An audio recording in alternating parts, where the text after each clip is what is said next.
तो ये सीक्रेट तरीके से कार्रवाई की जा रही है। और खान साहब को जब पेश किया गया तो वो उन सलाखों के पीछे थे। तो ये इनके ओछे हथकंडे हैं। ये बेसिकली खान साहब के ऊपर जो है ना वो प्रेशर डाल के इस तरह की चीज़ें करके उनको तोड़ना चाहते हैं। मुस्लिम उम्मा जो है हमारी पूरी दुनिया में जहाँ जहाँ मुसलमान हैं वो कहते हैं कि कोई लीडर आया है। बाकी प्रोसीडिंग्स हैं, ट्रायल है, वो तेज़ी से चलाया जा रहा है। तो दुख होता है, परेशान होता है दिल कि क्यों नहीं इंसाफ दिया जा रहा। अस्सलाम वालेकुम नाज़रीन, मैं हूं आपका मेज़बान मलिक राशिद नज़ीर। आप देख रहे हैं GTV। नाज़रीन, आज हाई कोर्ट के बाहर मौजूद हूं, मेरे साथ नईम पंजोता साहब मौजूद हैं, इनसे बात करते हैं। अस्सलाम वालेकुम सर। वालेकुम अस्सलाम, कैसे हैं भाई आप? जी ठीक साहब, हैं, शुक्र खैरियत से अल्लाह हैं? का। अच्छा सर, ये बताइएगा सबसे पहले आज के केसेस के मतलब।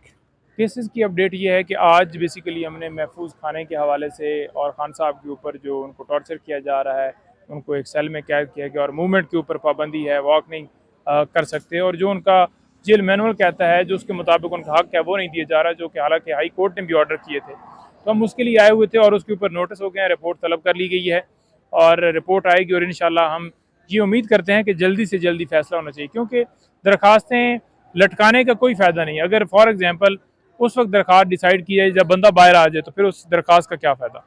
अच्छा सर, ये बताइएगा कि कल जो अदालत में समाअत हुई, उस सारी समाअत को किस तरीके से देखते हैं कि जैसे इमरान खान साहब को सलाखों के पीछे से जो है ना जेल के अंदर जो जो अदालत लगी है, और वहाँ पर भी जो है ना बीच में बस रुकावट खड़ी आपको की भी गई। मुश्किल आ रही है ना कि ये हो क्या रहा है।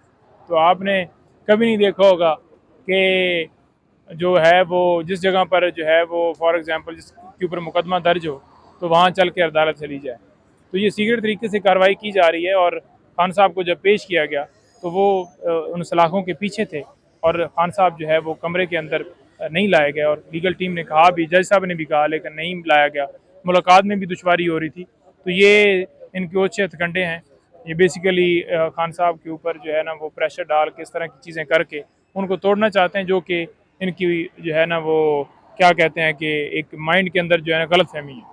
अच्छा सर, ये बताइएगा कि कल जो है ना आप बहुत इमोशनल थे, आपकी जो है ना वीडियोस काफ़ी वायरल हैं सोशल मीडिया पे। देखिए, बात यह है कि इमोशनल क्यों ना बंदा हो।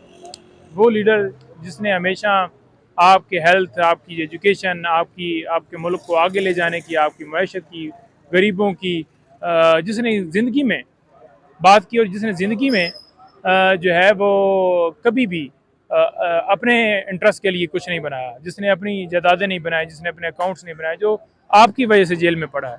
और उसको एक ऊपर मुकदमात बनाकर हम उसकी मतलब किस तरह से बेतौकीरी कर रहे हैं कि जो इंटरनेशनली लोग जो हैं वो पूरी दुनिया जो है वो इमरान खान साहब को मानती है। और मुस्लिम उम्मा जो है हमारी पूरी दुनिया में जहाँ जहाँ मुसलमान हैं वो कहते हैं कि कोई लीडर आया है। तो हम एज ए नेशन उनको उस मुकदमे में पाबंद कर दिया है, हमें कदर ही नहीं है उनकी। तो दूसरी तरफ ये देख लें कि उनकी दरखास्तों के ऊपर समाअत नहीं होती। जो पहले बात सुननी चाहिए जैसे कि बेल है, उसके ऊपर कोई कार्रवाई नहीं हो रही। और दूसरी तरफ आप देख लें कि जो बाकी प्रोसीडिंग्स हैं, ट्रायल है, वो तेज़ी से चलाया जा रहा है। तो दुख होता है, परेशान होता है दिल कि क्यों नहीं इंसाफ दिया जा रहा, क्यों उनको जेल में एक झूठे मुकदमे में पाबंद किया गया है, क्यों उसके ऊपर दरखास्त जो है वो फैसला नहीं हो रहा। जो भी फैसला देना है हम ऊपर जाएं।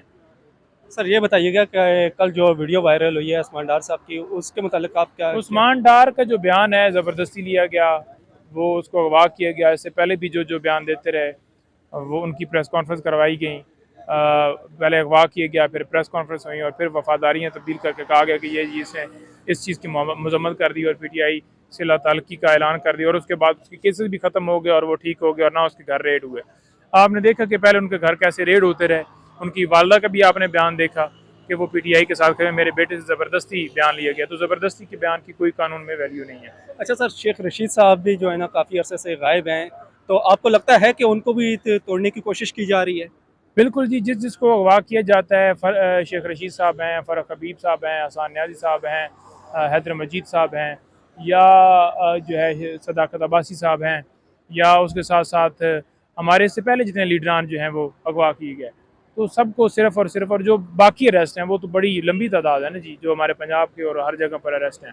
तो उनको सिर्फ और सिर्फ वफादारी चेंज करने के लिए, जब वो कोई स्टेटमेंट देते हैं तो तब वो रिलीज़ हो जाते हैं। अच्छा सर, पीटीआई के बहुत से लीडरान जो हैं वो मंजर आम से जो है ना गायब हैं, कुछ जेलों में हैं, कुछ बाहर हैं। तो जहाँ पर भी हमें नज़र आते हैं सिर्फ वकला ही नज़र आते हैं, ऐसा क्यों? देखिए, वही बात है ना कि वो अगवा कर लिया जाता है। तो डेफिनेटली खान साहब की हदायत कि आप लोगों ने जो है वो अपना ख्याल रखना है। जिस वक्त खान साहब कहेंगे और सारे निकलेंगे इंशाल्लाह। शुक्रिया बहुत बहुत।